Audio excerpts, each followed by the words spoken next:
See, just for the viewers, if you can just break it down for us and just give the viewers the difference, because obviously I know you have two licenses in two jurisdictions, basically. How does that work, and what sort of capital tends to flow in each one? Could you give us elaborate on that in terms of like how that works? Look, don't forget that those markets are so new that everything changes all the time. Yeah, there's no fixed historical pattern.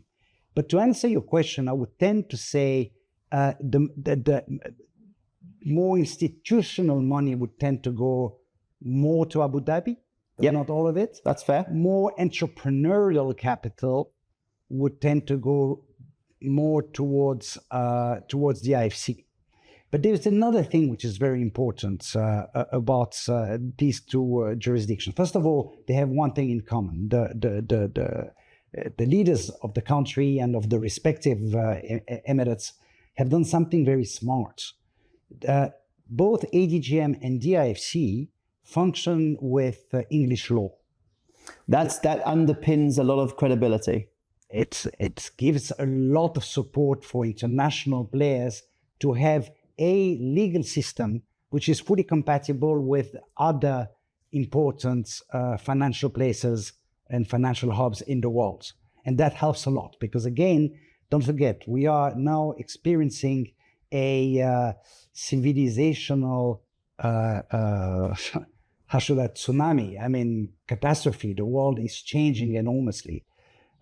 What used to be called the global south is actually showing a very new face, a face of power, a face of money, a face of entrepreneurship, a face of demands. Don't forget, the global south is 80% of the population of the planet.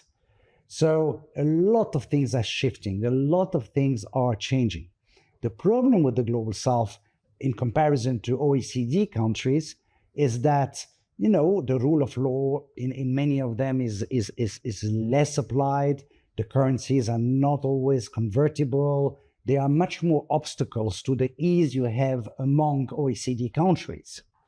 But on the other hand, you see the fantastic growth of these countries. Now, what is Abu Dhabi and Dubai, what are they offering? And that's what's unique. Don't forget, I mean, when I was a kid, you would pronounce such names as Abu Dhabi, Fujairah, Dubai. I would not even know where it was. I mean, you know, it was somewhere in the desert. Now look at what it has become. It has become an extraordinary place with a growth rate which is unheard of. It's a most modern area for business, for living, for everything. But we are still in the very